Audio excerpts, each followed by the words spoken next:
Hello and good morning everybody. मैं वैशाली गोके आप सभी का स्वागत करती हूँ हमारे चैनल पर और आप देख रहे हैं खबरें फटाफट। तो आइए आपकी सुबह की शुरुआत करते हैं दिन भर की ताज़ा तरीन और गर्मा गर्म खबरों के साथ।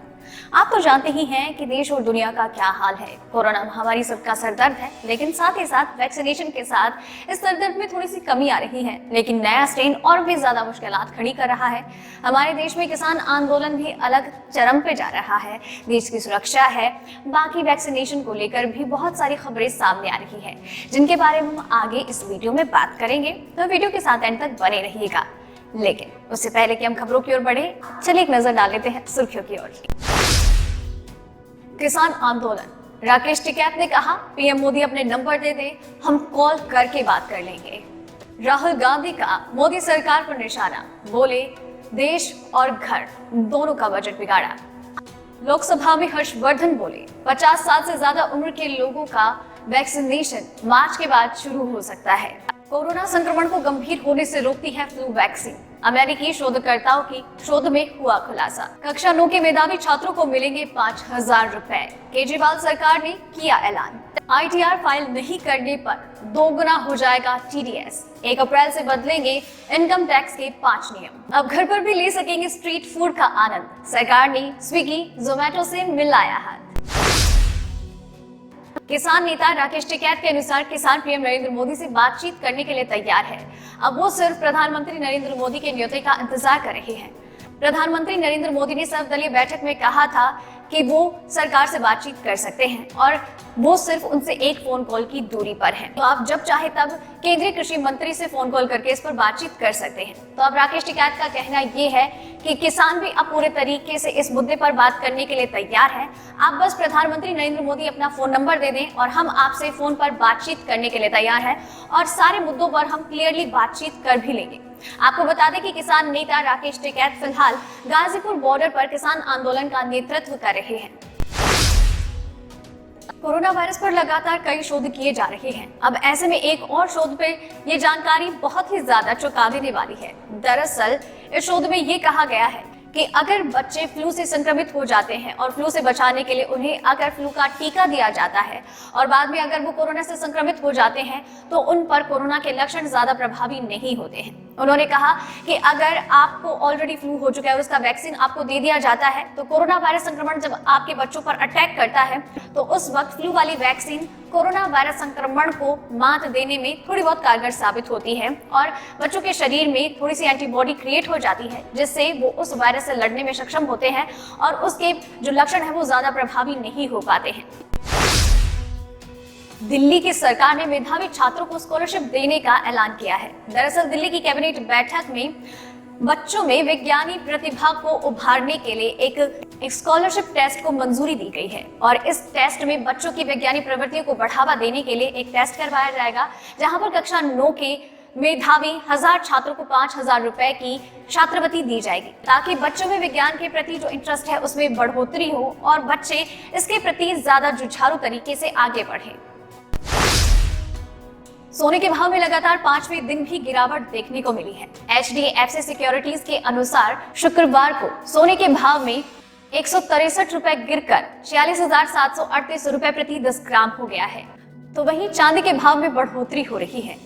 पिछले भाव 66,953 से चांदी का भाव बढ़कर 66,953 से 530 रुपए बढ़कर ये पिछले कारोबार में 66,953 रुपए से 530 रुपए बढ़कर 67,483 रुपए प्रति किलोग्राम पर आ गई है। मोदी सरकार ने रोड साइड स्ट्रीट वेंडर्स की मदद के लिए अपना हाथ आगे बढ़ाया है। दरअसल प्रधानमंत्री नरेंद्र मोदी की सरकार ने प्रधानमंत्री स्वनिधि योजना के तहत स्ट्रीट वेंडर्स की मदद करने के लिए एक हेल्पिंग हैंड बढ़ाया है। तो साथ ही में ऑनलाइन ऑर्डर लेने वाली और होम डिलीवरी करने वाली जोमेटो कंपनी के साथ करार किया है। अब स्ट्रीट वेंडर्स जो कि आपके लिए बढ़िया चाट बनाते हैं, आप उनको जोमेटो या फिर स्विगी के थ्रू कांटेक्ट कर सकते हैं और वो आपके ऑर्डर्स लेंगे और साथ ही में फिर आपको होम डिलीवरी कर दी जाएगी और अब आप घर बैठे अपने स्वादिष्ट पकवानों का आनंद ले सकते हैं।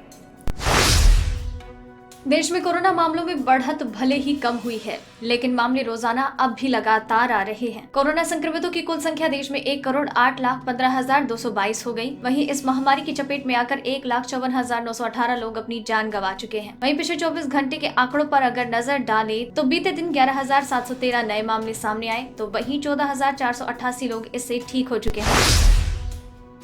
कांग्रेस सांसद राहुल गांधी ने महंगाई को लेकर केंद्र की मोदी सरकार पर निशाना साधा है। बजट पेश होने के बाद पेट्रोल डीजल के दामों में आए उछाल से आम आदमी की जेब पर बोझ बढ़ा है। इसे लेकर राहुल गांधी ने केंद्र सरकार पर निशाना साधा। उन्होंने एक खबर को शेयर करते हुए ट्वीट किया कि मोदी सरकार ने बजट बिगाड़ दिया है, देश और घर दोनों का। उन्होंने शुक्रवार को कहा था कि मोदी के मित्र केंद्रीय बजट में किसान को पेट्रोल डीजल के ज्यादा दाम देने होंगे और कोई आर्थिक मदद भी नहीं मिलेगी। 3 कृषि विरोधी कानूनों से कुचले जाने के बाद देश के अन्नदाता पर एक और वार। केंद्रीय स्वास्थ्य एवं परिवार कल्याण मंत्री डॉक्टर हर्षवर्धन ने शुक्रवार को लोकसभा में बताया कि 50 साल से ज्यादा वर्ष के लोगों को मार्च के दूसरे या तीसरे हफ्ते में टीका लगाने की प्रक्रिया शुरू हो सकती है। लोकसभा में अजय मिश्र टेनी और विनोद कुमार सोनकर के पूरक प्रश्नों के उत्तर में डॉक्टर हर्षवर्धन ने कहा कि कोविड-19 के 2 टीकों के आपातकालीन उपयोग की मंजूरी दी गई है। और विनोद कुमार सोनकर के पूरक प्रश्नों के उत्तर में डॉक्टर हर्षवर्धन ने कहा कि कोविड-19 के 2 टीकों के आपातकालीन उपयोग की मंजूरी दी गई है। सरकारी तेल कंपनियों ने 2 दिन की बढ़ोतरी के बाद आज पेट्रोल डीजल के दाम में कोई बढ़ोतरी नहीं की। दिल्ली में पेट्रोल 86.95 और डीजल 77.13, मुंबई में पेट्रोल 93.49 और डीजल 83.99, कोलकाता में पेट्रोल 88.30 और डीजल 80.71, चेन्नई में पेट्रोल 89.39 और डीजल 82.33 रुपए प्रति लीटर है। इस बार बजट में इनकम टैक्स स्लैब में कोई बदलाव नहीं किया गया। हालांकि वित्त मंत्री ने 75 साल के अधिक उम्र के बुजुर्गों के लिए राहत की घोषणा की। बजट में इनकम टैक्स के नियमों में कुछ बदलाव हुए हैं। ये बदलाव 1 अप्रैल 2021 से लागू होंगे। अब ITR फाइल नहीं करने पर 1 अप्रैल 2021 से 2 गुना TDS देना होगा। वहीं EPF में कर्मचारी के साल में 2.5 लाख रुपए से ज्यादा के कंट्रीब्यूशन पर मिलने वाले ब्याज पर टैक्स लगाया जाएगा। कर्मचारियों की सहूलियत के लिए और इनकम टैक्स रिटर्न फाइल करने की प्रक्रिया को आसान बनाने के लिए इंडिविजुअल टैक्स पेयर्स को अब 1 अप्रैल 2021 से प्री फिल्ड ITR फॉर्म मुहैया कराया जाएगा। साथ ही मोदी सरकार ने LTC कैश वाउचर स्कीम को नोटिफाई कर दिया है। 75 साल से ज्यादा उम्र के उन बुजुर्गों जिनकी आय का स्रोत सिर्फ पेंशन और ब्याज है, उन्हें अब इनकम टैक्स रिटर्न नहीं भरना होगा। तो दोस्तों, आज की वीडियो में बस इतना ही। खबरों का ये सिलसिला यही खत्म करते हैं, लेकिन आप तक खबरें लगातार यूं ही लेकर आते रहेंगे। आप चैनल के साथ बने रहिए, चैनल को सब्सक्राइब कर लीजिए। वीडियो पसंद आया तो इसे लाइक और शेयर जरूर कीजिएगा, और वीडियो को एंड तक देखा है तो खबरों के बारे में अपने विचार हमसे साझा कीजिए। साथ ही में नाम मेंशन करना बिल्कुल ना भूलिए। धन्यवाद।